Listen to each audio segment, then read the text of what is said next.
when you got out of prison and that day finally came that you Mm. were released, Hmm. what'd you do then? Oh man, Brett, my triumph came because I knew I had some stash left to get back up on my feet once I got out. But within that time of being in prison, I really got into the element of study, to be able to understand when it says, "Greater is he that is in you than he that is in the world." What did that mean? What kind of power do I have? Who am I? Instead of just saying blatantly, "I'm a Christian, I'm a Christian, I'm a child of God." What does that mean? I believe in God. Huh? What does that mean? But my test, and I often say that a lot of people could work well as long as there's hedges around them.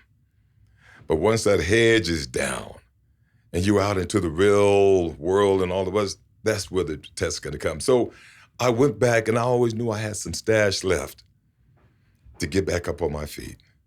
Man, and my parents and folks in my family didn't even know I was being released. To me, I didn't care. It didn't matter. I said, God, within your time, when it's time, when you feel like I'm strong enough I'm going to get out of here.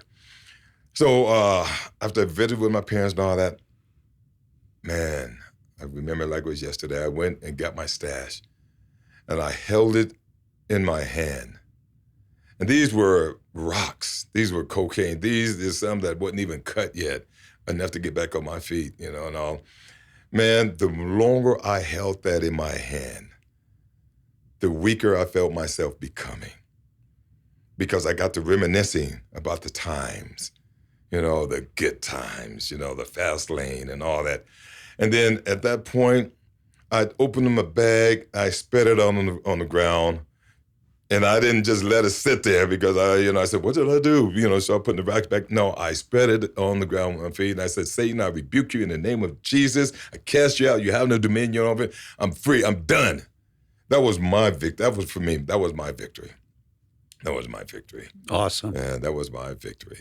And ever since, man, I've been going, I've been studying, I've been learning, and at the end of the day, I come to realize all those things that I've been exposed to in my life of bringing up was God preparing me for the work that I've been doing for these last 40 years. 40 years.